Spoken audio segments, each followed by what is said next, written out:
Before I introduce our speaker, I want to give you some background on myself. I am a Vietnam veteran. A lot of you have heard me talk about how I feel about war. I'm not happy that we're at war. I think there's a lot of valuable lives being lost on both sides of the fence, and we pay the price for war, not just when the war is going on, but even after the war, for decades later. We have veterans. I know veterans from World War II that are still suffering repercussions from their experience in World War II. My father was a veteran in World War II. And I am not in favor of violence and war and guns. I just don't advocate that. I've seen the destruction that it causes. And I asked this speaker to come talk to us because I feel so passionate about what their cause is. I would like to give a warm welcome to Yvette Richardson. Let's welcome her to the Chicano Luncheon, please.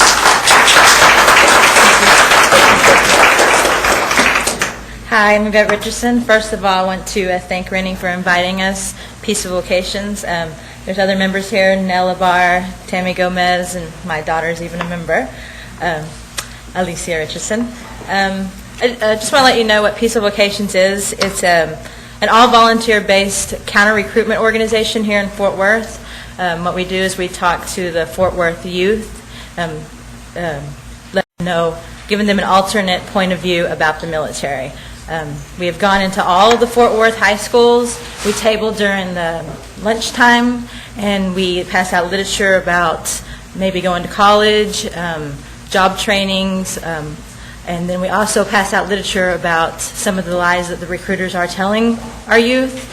We let them know about the delayed entry program, which a lot of kids don't know, that you don't have to go into the military if you've signed a contract saying that you are in the delayed entry program. We also talk about the ASFAB, which is a test that the government gives to the high school students. They don't have to take that test if they don't want to. There's other things that we talk about, but our main focus is to get in there and talk to the youth community and really make our presence known. Very good. Let's give a round of applause for those comments, please. Thank you.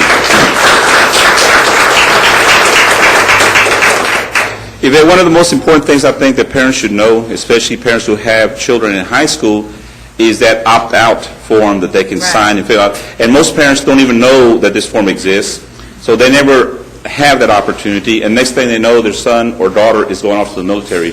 Now, I've talked to many a mother who have cried for days because their precious child is gone, and the parents never knew what happened. So let's talk about that opt-out form, because I think it's a very, very important form, and parents need to be looking for that. I think it comes out every August, right before registration, correct? Right. Please talk about that. I'm sorry. I did pass out some information about the opt-out. There is a legislation trying to go into effect right now about opting in. And what let me tell you about that is what happened when the No Child Left Behind Act came into place. All of the junior and senior students of all the high schools, all of their contact information is given to the local recruiters so that they have their phone number, their name, their race, and that's what's happening. A lot of parents don't know why the recruiters are calling them nonstop. We've talked to parents, and they're calling us like bill collectors. We don't understand what I'm saying, and then we tell them they have all your information. The school does, whenever you register, there's an opt-out form on there where you can opt out and you can say that you don't want any of your child's information going to these recruiters, but they're not, it's not very highly recognizable. People don't know what it is. And what we want is for an alternative to be an opt-in.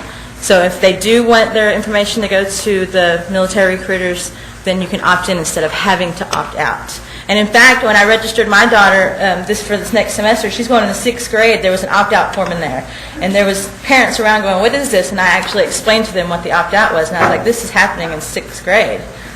So that's a little bit background on the...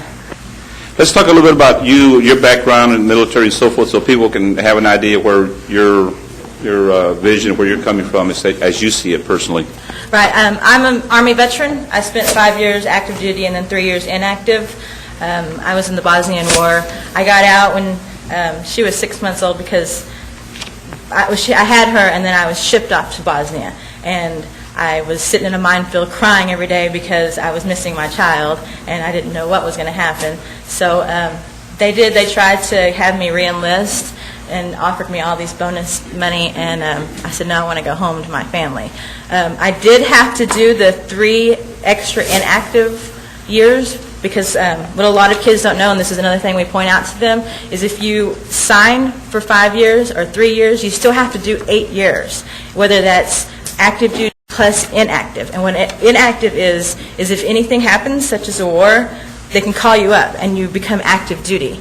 But like I said, I did 5 years of active duty and 3 years of inactive duty, and I got involved with this organization because I really, really believe in what we're doing, and this organization has been going on since 2005, and all the people here are not in it for themselves. They're in it for the Fort Worth community. They're in it for the youth, and that's why I joined.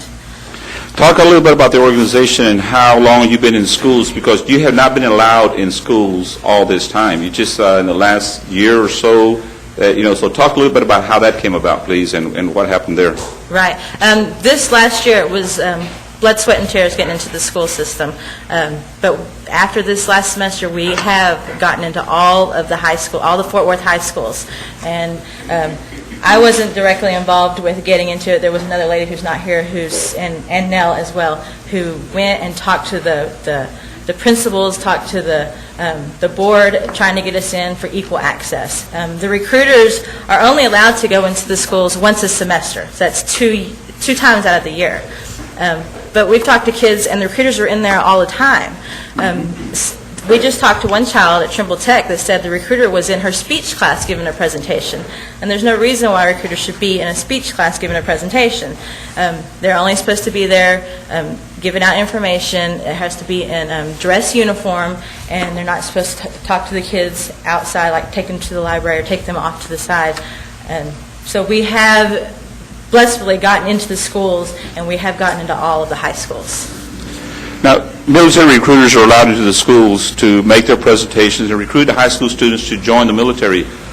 What about access for college recruiters that want to recruit kids to go to college? Are they allowed the same benefit of being able to go in there and recruit as well? They're supposed to be. I'm not real familiar if they have been in there, because we're just basically worried about ourselves right now. We're just trying to get into the Fort Worth schools ourselves and pass out our literature. But yeah, they're supposed to be given the same opportunity, the same equal access. They're probably going in there because of the career days. We have career days all the time in junior high, high school. We're asked to go to career days all the time, so I'm sure that military people take advantage of that. They do. So, I mean, there's no way to restrict that. Career days are, there's a bunch of them during the year, so Right. there's not ever going to be a way that you're going to restrict their entrance into the school system, given that unless Fort Worth ISD at the top decides that they're going to restrict it. But, you know... But it also comes down to the parents as well. The parents really need to get involved, and they really need to voice their opinion about this. If they don't want the recruiters in there harassing their kids, then they need to make that stand, and they need to complain about it. It's not so much a point of restriction as it is equal access. Right. The military recruiters are going to be in the schools.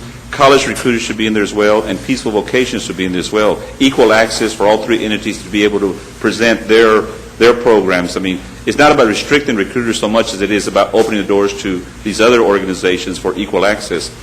It was really hard for us to get in, but we managed to get in. What schools are being targeted by the military recruiters? All of the Fort Worth schools are being targeted. They're all in there. Some schools more